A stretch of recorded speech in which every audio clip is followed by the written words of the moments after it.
Hello' everyone, আমি পুনৰবাৰ স্বাগতম জনাইছোঁ সকলোকে আমাৰ নতুন এটা ভিডিঅ'লৈ। আমি JEE এক্সামৰ কাৰণে ক্লাছসমূহ কৰি আছোঁ কণ্টিনিউ। আমি ইংলিছৰো ক্লাছ কৰি আছোঁ, ঠিক আছে। কিন্তু আজি আমি এছামিছৰ ক্লাছ ষ্টাৰ্ট কৰি দিব খুজিছোঁ, কাৰণ এছামিছ যিটো আমাৰ এই পাৰ্ট আছে এইটো যথেষ্ট ইম্পৰ্টেণ্ট। আমাৰ কোৱালিফাইং হয়, কিন্তু ইম্পৰ্টেণ্ট হয়। আপুনি যদি এইটো কোৱালিফাই কৰিব নোৱাৰে, ঠিক আছে, যদি কোৱালিফাই কৰিব নোৱাৰে তেনেহ'লে আপুনি 100 নম্বৰৰ ভিতৰত যিমান পালেও সেইটো কেলকুলেট মানে আপোনাক কোৱালিফাই বুলি ধৰা নহ'ব, ঠিক আছে। আপুনি ডিছকুৱালিফাইড হৈ যাব। সেইকাৰণে ইম্পৰ্টেণ্ট হয় আপুনি মিনিমাম 40% স্ক'ৰ কৰাটো ইম্পৰ্টেণ্ট। মানে 20ৰ 40% মানে 8 মাৰ্ক। আপুনি 8 মাৰ্ক এটা মিনিমাম স্ক'ৰ কৰিব লাগিব, তেতিয়াহে এই এক্সামটো কোৱালিফাই কৰিব পাৰিব। সেইকাৰণে এছামিছ ছেকশ্যনটোৰ ওপৰত গুৰুত্ব দিব। আমি ভিডিঅ' লৈ অহা নাছিলোঁ এছামিছৰ ওপৰত এটা বিশেষ কাৰণত, কৈ আছোঁ কাৰণটো কি অলপ পাছতে কৈ আছোঁ। আপোনালোকৰ কাৰণে এটা বিশেষ এনাউন্সমেণ্টো আছে, সেইটো শুনি ল'ব, তাৰপিছত গম পাব, ঠিক আছে। আজিৰ পৰা আমি এছামিছটো ষ্টাৰ্ট কৰি দিছোঁ, ঠিক আছে। আৰু এই পেপাৰখন আছিল 2019 চনৰ LDA কপিষ্ট আৰু টাইপিষ্ট এক্সামৰ কাৰণে হাইকোৰ্টৰ, ঠিক আছে, টাইপিষ্ট। আগতে এনেকুৱাকৈ জনা গৈছিল আমাৰ JEE এক্সামটোক, বৰ্তমান JEE বুলি কোৱা হয়, আগতে এই নামেৰে জনা গৈছিল। গতিকে আজিৰ ভিডিঅ'টো আৰম্ভ কৰিছোঁ। ইয়াত চাওক, টোটেল 20টা এছামিছৰ কুৱেশ্যন দিয়া আছিল, তাৰে ভিতৰত 8 মাৰ্ক আপুনি পাব লাগিব, ঠিক আছে। গতিকে প্ৰথম প্ৰশ্নটো চাওক। প্ৰথম দিছে, নিম্নলিখিত শব্দসমূহৰ প্ৰকৃত অৰ্থ বিচাৰি উলিয়াওক। মানে কুৱেশ্যন কেইটাৰ অৰ্থসমূহ বিচাৰি উলিয়াব দিছে। ইয়াত প্ৰথম কুৱেশ্যনটো চাওক। প্ৰথম কুৱেশ্যনটো আমাক দিয়া আছিল গড়। এই গড় শব্দটোৰ আমাক অৰ্থ বাছি উলিয়াব দিছে। এতিয়া গড় দুটা আছে, আপোনালোকে জানে যে এটা গড় হৈছে যিটো আমাৰ চন্দ্ৰবিন্দু থকাটো হৈছে জন্তু। গড়ৰ ওপৰত যিটো চন্দ্ৰবিন্দু থাকে সেইটো জন্তু, আৰু অকল গড় থাকিলে এইটো আমাৰ কি বুজায়? দুৰ্গ বুজায়। মানে কি বুজাইছে ইয়াত? যে লাচিত বৰফুকনে যে গড় বনাইছিল বিভিন্ন ঠাইত মোগলক ভেটা দিবৰ কাৰণে, সেনেকুৱা অৰ্থ প্ৰকাশ কৰিছে এই গড়টোৱে, ঠিক আছে। মানে দুৰ্গ বুজায়, দুৰ্গ। এই গড়টো মানে হৈছে দুৰ্গ, ঠিক আছে। নেক্সট আমি কুৱেশ্যনটো চাওঁ। নিয়ম নহয়, আচাৰ। এতিয়া আচাৰ শব্দটোৰ অৰ্থ কি? আচাৰটো সকলোৱে জানে, খোৱা বস্তু হয়নে? মানে কি? তেল আৰু মছলাৰে সংৰক্ষিত বস্তু। এইটো আৰু সহজে আহিছিল, সকলোৱে পাৰিছে এইটো। নেক্সট 3 নম্বৰ কুৱেশ্যনটো, 103 কাৰি। ইয়াত দিয়া আছে কাৰি বুলি এটা শব্দ, কাৰি। এতিয়া এই কাৰি শব্দটোৰ অৰ্থ কি? ইয়াত যদি অপশ্যনবিলাক চাই, কাৰ মাৰোতা। কাৰি মানে কাৰ মাৰোতা নেকি? কাৰ মাৰোতা কিন্তু নহয়। যিয়ে কাৰ মাৰে তেওঁক কোৱা হয়, কি বুলি কোৱা হয়? কাঢ়িয়া বুলি কোৱা হয়, কাঢ়িয়া। যিয়ে কাৰ মাৰে তেওঁক কাঢ়িয়া বুলিহে কোৱা হয়, কাৰি বুলি নকয়, ঠিক আছে। গতিকে এইটো ৰং এনচাৰ। ইয়াত যদি কাৰেক্ট এনচাৰটো চাই তেনেহ'লে ওপৰৰ বি আৰু চিটোৱে হ'ব। মানে ঢেঁকীত পৰিষ্কাৰ কৰা চাউল। যিটো ঢেঁকীত আমাৰ পৰিষ্কাৰ কৰা চাউল তাক কাৰি বুলি কয়। আৰু গোবৰৰ দমকো কেতিয়াবা থলুৱা ভাষাত কাৰি বুলি কোৱা হয়। গতিকে অপশ্যন ডিটো শুদ্ধ উত্তৰ, ঠিক আছে। Next 104 number question. 104 নম্বৰ কুৱেশ্যনটো হৈছে ইকুল হিকুল। এতিয়া ইকুল হিকুল মানে কি? এতিয়া আপোনালোকে চাব, ইকুল হিকুলো দুটা আছে। ইকুল হিকুল, ভালকৈ লিখি দিছোঁ। ইকুল এটা আছে হস্যইকাৰৰ, ইকুল হিকুল, দুয়োটাতে হস্যইকাৰ আছে, চাব হা। আৰু নেক্সট এটা আছে ইকুল হিকুল। এটাত আছে দীৰ্ঘইকাৰ আৰু এটাত আছে হস্যইকাৰ। এতিয়া অৰ্থটো কি? যিটো আমাৰ হস্যইকাৰৰ অৰ্থ ইকুল হিকুল, তাৰ অৰ্থ হৈছে দুটা বংশ বুজায়। ইয়াত বংশ টাইপ বুজায়, বংশ। আপোনালোকে জানে কুল মানে বংশ বুজায়, কুল হয়নে? গতিকে ইকুল হিকুল মানে দুটা বংশ বুজায়, দুটা বংশ। গতিকে অপশ্যন বিতে শুদ্ধ উত্তৰ, দুটা বংশ। আৰু যিটো এই ইকুল হিকুল দেখা পাইছে দীৰ্ঘইকাৰৰ, ইয়াৰ অৰ্থ হৈছে ইপাৰ সিপাৰ বুজায়। ইপাৰ সিপাৰ মানে দুটি পাৰ বুজায়, ঠিক আছে। মানে আমি ক'ব পাৰোঁ যে, কি ক'ব পাৰোঁ? ব্ৰহ্মপুত্ৰৰ ইকুল হিকুল মনিব নোৱাৰি। মানে যিটো আমাৰ ব্ৰহ্মপুত্ৰৰ দুটি পাৰ আছে তাক আমি মনিব নোৱাৰোঁ নাইবা আমি চকুৰে ধৰিব নোৱাৰোঁ, ইমান ডাঙৰ। ঠিক আছে, গতিকে দুটি পাৰ বুজায় নদীৰ দুটি পাৰ, এই ইকুল সিকুলটোৱে আৰু এই ইকুল সিকুলটোৱে দুটা বংশ বুজায়। ঠিক আছে, গতিকে গুৰুত্ব দিব। কেনেকুৱা প্ৰশ্ন সুধিছে আপুনি চাব, গোটেই সহজ অহা নাই প্ৰশ্নখন, মোটামুটি হাৰ্ড লেভেল বুলিয়ে ক'ব লাগিব। নেক্সট আমাৰ 105 নম্বৰ কুৱেশ্যনটোত সুধিছে গাগৰি। এতিয়া গাগৰি মানে কি? গাগৰি গাগৰি শব্দটো মনত পৰিছেনে? জুবিন গাৰ্গৰ এটা গান আছে, জুবিন গাৰ্গৰ এটা কি গান আছে? গাগৰি কঁকালত। ঠিক বুজি পায় তেনেহ'লে এনচাৰটো উলিয়াব পাৰিব। গাগৰি মানে হৈছে, ইয়াত যদি শুদ্ধ উত্তৰ চায়, আশ্ৰয়টো নহয়, গাগৰি মানে আশ্ৰয় নহয়। ওপৰৰ দুয়োটাই শুদ্ধ, এইটোতো নহয়। ওপৰৰ দুয়োটাই শুদ্ধ নহয়, এইটোও নহয়। মানে অপশ্যন বিটোৱে শুদ্ধ উত্তৰ। এবিধ ডাঙৰ পানী থোৱা পাত্ৰ, মানে গাগৰি মানে কলহ বুজায়, কলহ। চিধা মনত ৰাখক, কলহ।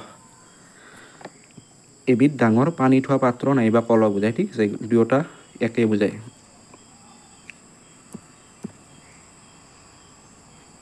নেক্সট 106 নম্বৰ কুৱেশ্যন, ইয়াত কৃতি বুলি সুধিছে। কৃতি, কৃতি শব্দটোৰ অৰ্থ কি? কৃতি মানে হৈছে কৃতকাৰ্য হোৱা ব্যক্তি। ঠিক আছে, যিয়ে ছাকচেছ হৈছে, হয়নে?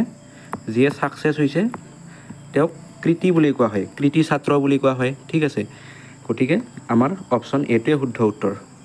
এইখিনিতে আপোনালোকৰ কাৰণে এটা বিশেষ এনাউন্সমেণ্ট আছে। যিসকলে আমাৰ JEE এক্সামটো ধুনীয়াকৈ দিবলৈ বিচাৰিছে নাইবা এটা ছিৰিয়াছ এটেম্প দিব বিচাৰিছে, যিকোনো প্ৰকাৰে এটা চাকৰি লাগে, যিসকলে ছিৰিয়াছ হয় সেইসকলৰ কাৰণে আমাৰ এই কথাখিনি লৈ আহিছোঁ।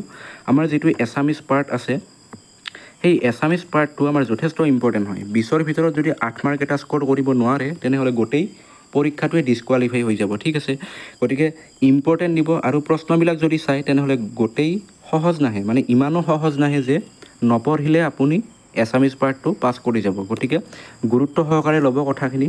আৰু এইবিলাক টপিক মানে এইবিলাক টপিকৰ ওপৰত মানে ভিডিঅ' ইউটিউবতো সচৰাচৰ পোৱা নাযায়, যথেষ্ট কম কণ্টেণ্ট আছে।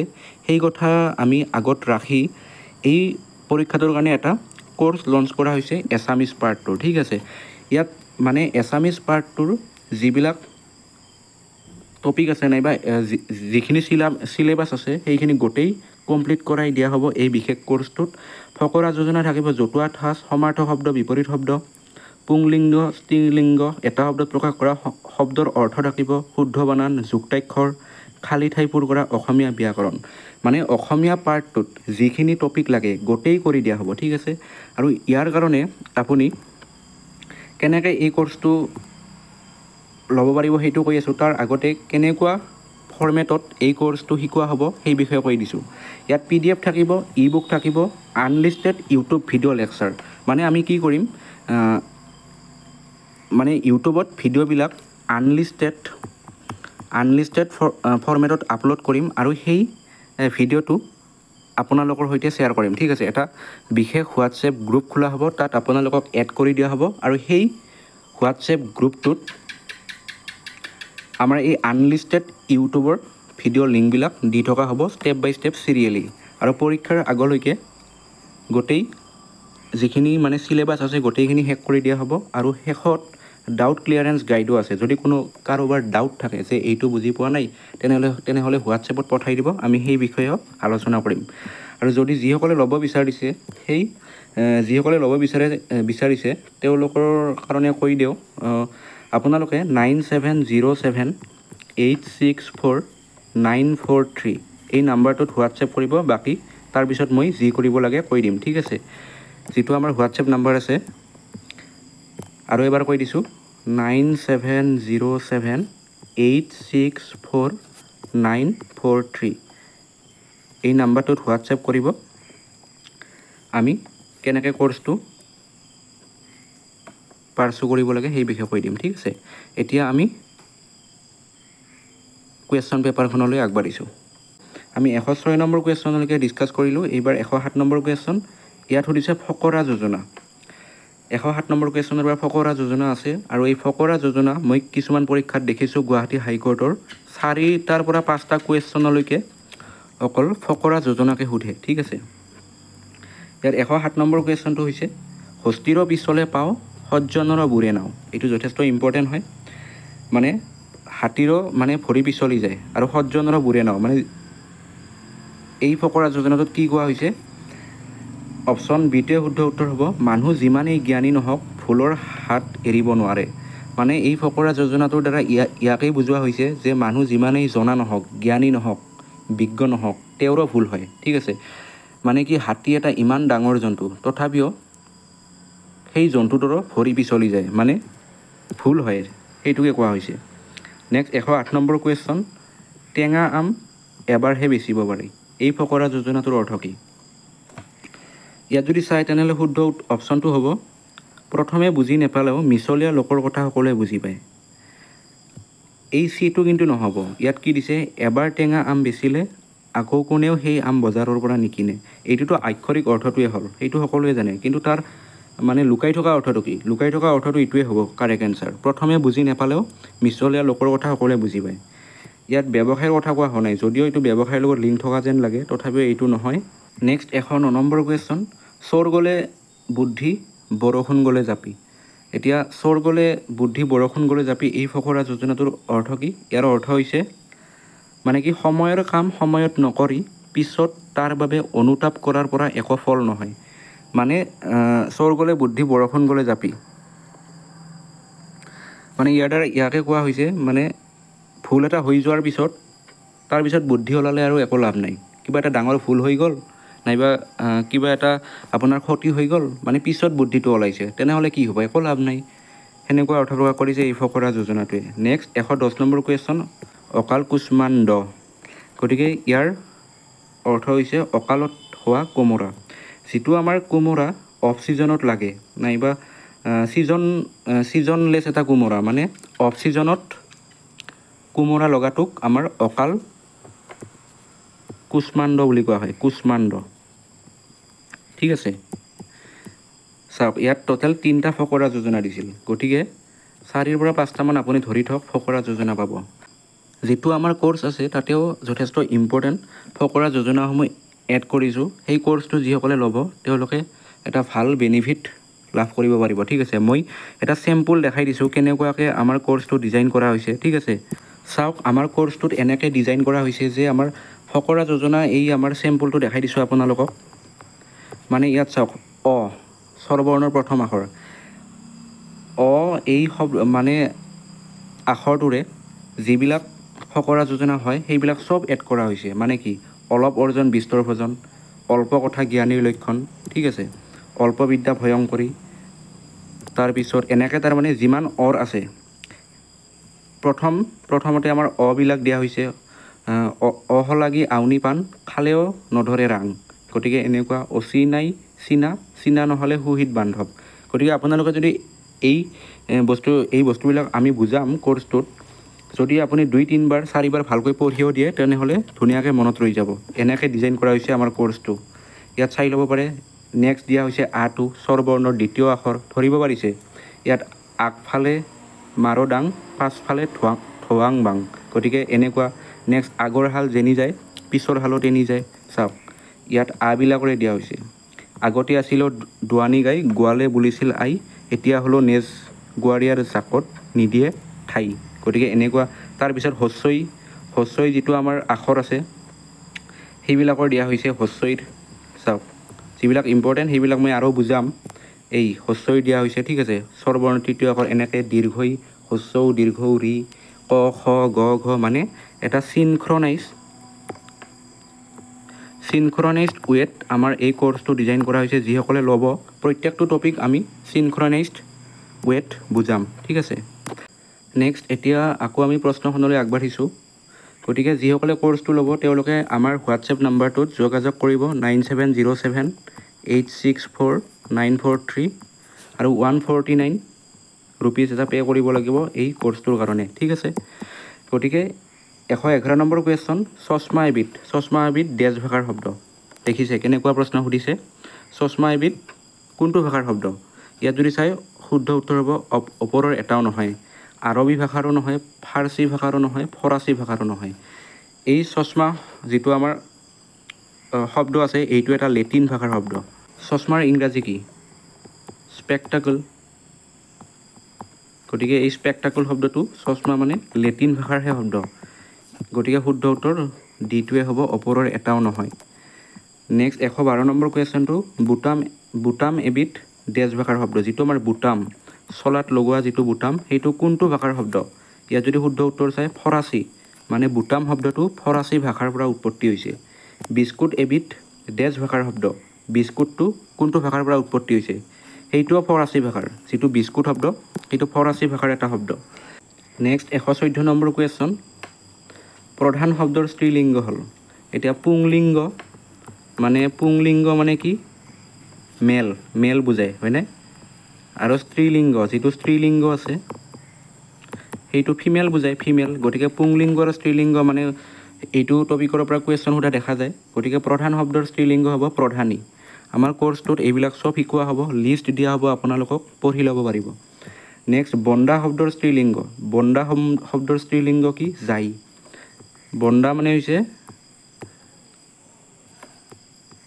বন্দা মেকুৰীটোৰ কথা কোৱা হৈছে, মানে ফিমেল যিটো আমাৰ মেকুৰী তাক যাই বুলি কয়, আৰু বন্দা মানে হৈছে মতা মেকুৰী। ঠিক আছে। নেক্সট আমাৰ গুৰবিনী। এতিয়া চাব গুৰবিনী। এই গুৰবিনী শব্দটোৰ অৰ্থ কি? প্ৰথমতে জানি লওক, গুৰবিনী শব্দৰ পুংলিংগ সুধিছে। গুৰবিনী মানে হৈছে গৰ্ভৱতী মহিলাক বুজায়। গৰ্ভৱতী মহিলা যিয়ে প্ৰেগনেণ্ট হৈছে। গতিকে গুৰবিনী শব্দটোৰ অৰ্থ তেনেকুৱা। গতিকে ইয়াৰ মানে পুংলিংগ কি হ'ব? পুংলিংগ হ'ব গুৰু হ'ব, কিন্তু মানে মেলটোক বুজাইছে এই অপশ্যনটোৱে। অপশ্যন হিচাপে গুৰুটোৱে শুদ্ধ উত্তৰ হ'ব। গুৰিটো নহ'ব। গুৰি মানে কি? এইটো আৰু একো শব্দই নহ'ল, গুৰি। গৰুটো নহ'ব। গতিকে অপশ্যন বিটো শুদ্ধ উত্তৰ। গুৰু, গুৰু। গুৰবিনীৰ পুংলিংগ গুৰু। আমাৰ কোৰ্চটোত এইবিলাক চব শিকোৱা হৈছে, ধুনীয়াকৈ শিকিব পাৰিব, পঢ়িব পাৰিব। নেক্সট 117 নম্বৰ কুৱেশ্যন, আমাৰ যুক্তাক্ষৰ সুধিছে। গুণ যোগ ইন হ'লে কি হয়? গুণিন হয়। প্ৰাচ যোগ ইন হ'লে কি হয়? প্ৰাচীন হয়। যুক্তাক্ষৰ শিকোৱা হ'ব, মানে গোটেইখিনি ডিছকাছ কৰা হ'ব আমাৰ কোৰ্চটোত। যিসকলে ল'ব বিচাৰিছে হোৱাটছএপত এটা মেছেজ দিব।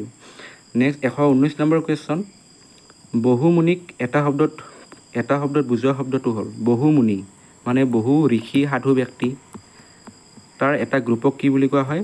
মুনিগণ বুলি কোৱা হয়। মুনিগণ। মুনিমখা নহয় হা, মুনিমখা নহয়, মুনিসপাও নহয়। মুনিমখা, মুনিসপা, মুন্য এইবিলাক নহয়। অপশ্যন বিটো শুদ্ধ উত্তৰ, মুনিগণ। নেক্সট 120 নম্বৰ কুৱেশ্যন, গা কৰ মানে কি? এতিয়া গা কৰ শব্দৰ অৰ্থ সুধিছে। গতিকে এইবিলাকো আমাৰ কোৰ্চটোত দিয়া হ'ব। গা কৰ, গা ধন, গা মাটি, এনেকুৱা চব এড কৰা হ'ব আমাৰ কোৰ্চটোত। ধুনীয়াকৈ পঢ়িব পাৰিব। গতিকে গা কৰ মানে হৈছে শকত হোৱা, হুষ্টপুষ্ট হোৱা, ইয়াক কয় গা কৰ বুলি। ঠন ধৰি উঠাটো নহয় হা। গতিকে আজি এই 120টাই প্ৰশ্ন আছিল, আৰু কোৰ্চটোৰ বিষয়ে জনালোঁ আপোনালোকক। ধুনীয়াকৈ পঢ়িব পাৰিব আমাৰ কোৰ্চটোৰ দ্বাৰা। যিসকলে ল'ব বিচাৰিছে নাম্বাৰটোত, আমাৰ হোৱাটছএপ নাম্বাৰটোত এটা মেছেজ দিব। গতিকে আজিলৈ এইখিনি আছিল, ধন্যবাদ।